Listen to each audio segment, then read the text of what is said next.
My name is Daniel Whitmore, I'm 63 years old, and until 2 years ago, I believed my brother Michael and I would always look out for each other. After all, we grew up in the same small house, the same backyard, the same kitchen where our father made pancakes every Sunday morning.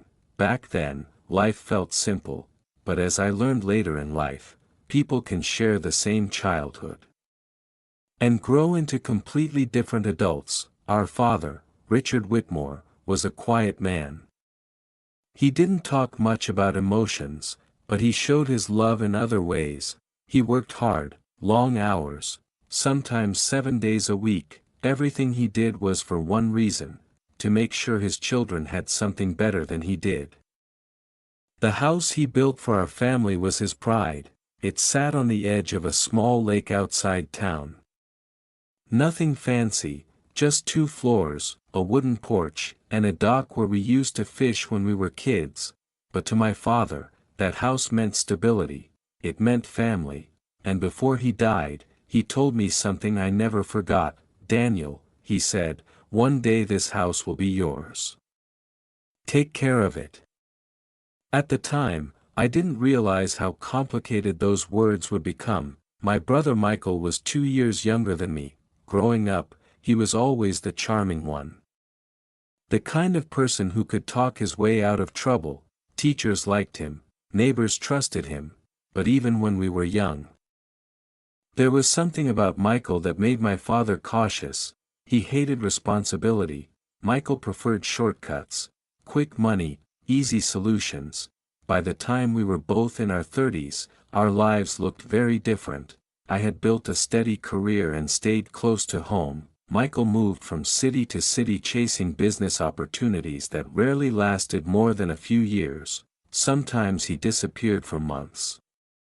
Then suddenly he would show up again, full of new ideas and big promises. Our father never stopped helping him: loans, advice, second chances. But deep down, I think my father knew Michael would never change. The day my father passed away was one of the hardest days of my life. The house felt different immediately, too quiet, too empty.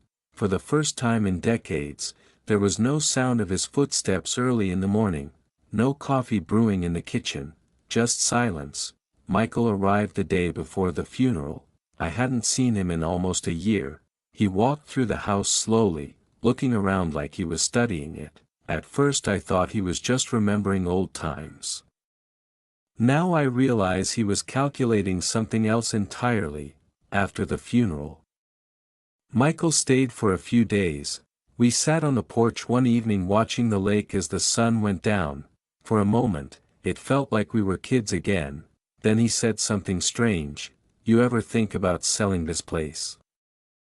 I looked at him. Why would I sell it? He shrugged. "It's probably worth a lot now." That conversation stayed in my mind, but at the time, I didn't think much about it. 2 weeks later, we met at the lawyer's office to hear the reading of the will. That's when everything changed. The lawyer, Mr. Hargrove, had known my father for years. He spoke slowly, carefully, as he read the document. Most of the assets were simple enough: savings, investments, personal belongings. Then he came to the house. My father's lake house, the place where we had spent our entire childhood. "The property," Mr. Hargrove read, "is to be left to my sons, Daniel and Michael Whitmore." I frowned slightly.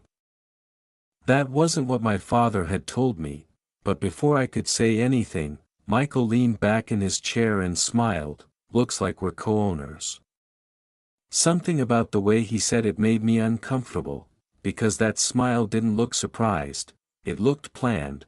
Over the next few days, Michael began talking about the house constantly: repairs, taxes, maintenance. Finally, one evening he made his proposal. "We should sell it," he said. I shook my head immediately. "No." Michael leaned forward. "Daniel, be realistic. Neither of us lives here full time. We could split the money and walk away with a huge payout. This house isn't for sale. My answer was calm, but firm. Michael's expression changed slightly. You don't get to decide that alone. And technically, he was right. 3 days later, I received a phone call from the county office. At first I thought it was some kind of mistake, but the woman on the phone sounded very certain. "Mr. Whitmore," she said, "we're calling regarding the transfer of property ownership." My stomach tightened. What transfer? The lake house was transferred into your brother's name yesterday. For a moment, I thought I had misheard her. That's impossible. But she repeated it. The documents had been filed. The house no longer belonged to both of us. It belonged to Michael. My own brother had taken the house our father left me. And somehow, he had done it legally. That night I drove to the lake house. Michael's car was already parked outside. The porch light was on.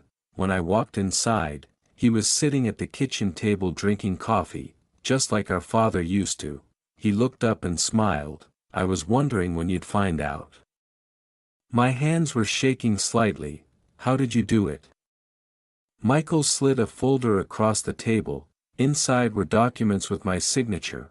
Or at least, what looked like my signature. "You remember those papers you signed at the lawyer's office?" He said calmly. "I told you they were just property forms." My chest felt tight. "You tricked me." Michael shrugged. "Let's call it good business." Then he leaned back and said something I'll never forget. "You should start packing your things. This house is mine now."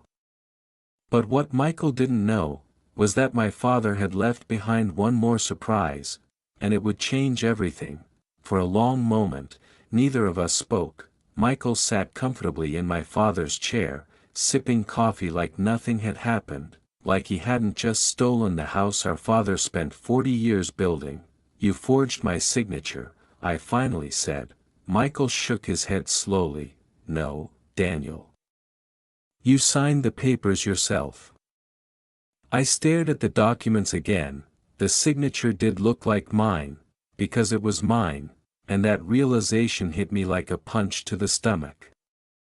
A week earlier, after the reading of the will, Michael had brought several documents to the house. He said they were simple forms the lawyer needed for the property records. At the time, I trusted him. I didn't read them carefully. I signed. Michael watched me silently for a few seconds before speaking again. "You should have paid more attention." I felt anger rising in my chest. "You manipulated me." Michael leaned back in the chair and shrugged. "Welcome to the real world." Then he said something even worse. "You always thought Dad trusted you more. Looks like he didn't trust you enough to make the house yours."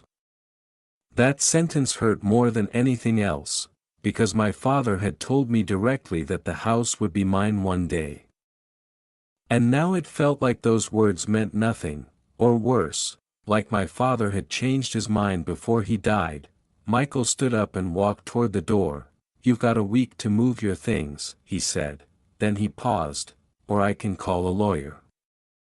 That night I barely slept. I kept replaying the last conversation I had with my father, the words he said in the hospital. "Daniel, I've taken care of everything." If that was true, then why had he left the house in a way that allowed Michael to steal it? The question kept circling in my mind, until the next morning, when I remembered something small, something I had ignored at the time. 3 months before my father died, he had asked me to help him organize some old paperwork, insurance policies, bank documents, property files. While we were sorting through everything, he handed me a small metal key. "Put this somewhere safe," he said. "What's it for?" I asked. He smiled slightly. "A backup plan."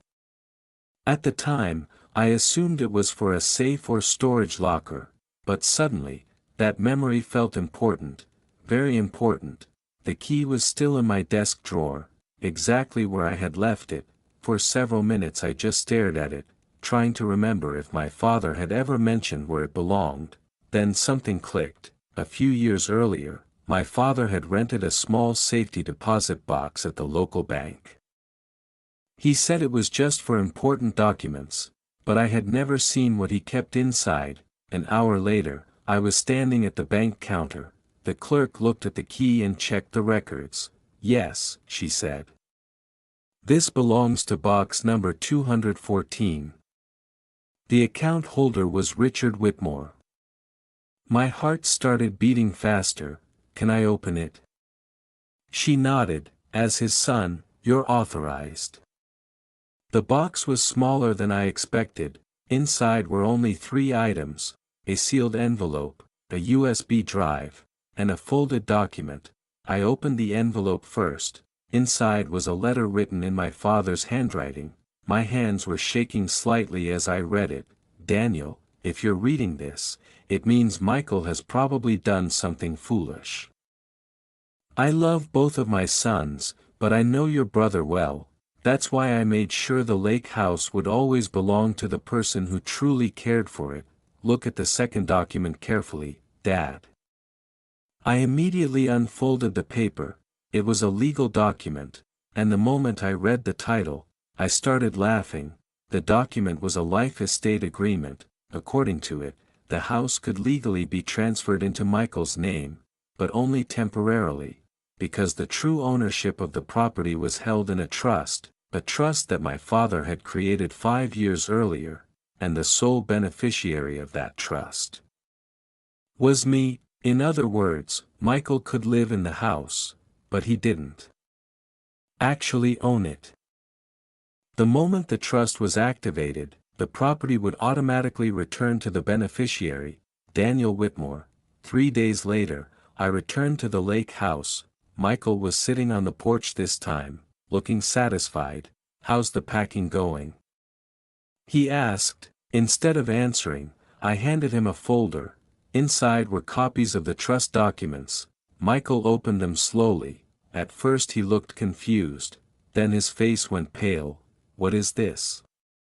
"It's Dad's backup plan." Michael flipped through the pages faster. "That's not possible." "Oh, it is." I pointed to the final page, my father's signature, the lawyer's seal, and the date, 5 years before he died. Michael stared at the paper for a long time. Then he whispered, "So the house was never really yours?" For the first time since this whole situation began, Michael had nothing to say. A month later, the property was officially transferred back under the trust, exactly the way my father intended. Michael moved out quietly. He never apologized. But honestly, I didn't expect him to. Because some people never change, they simply reveal who they really are when the opportunity appears. I still live in the lake house today. The porch looks the same, the lake still reflects the sunset. Every evening, sometimes I sit there with a cup of coffee, just like my father used to, and I think about something he understood long before I did. Trust is one of the most valuable things in the world. But when someone breaks that trust, sometimes the best revenge isn't anger, sometimes it's patience. Because in the end, my brother thought he had taken everything, but the last laugh belonged to my father, and to me.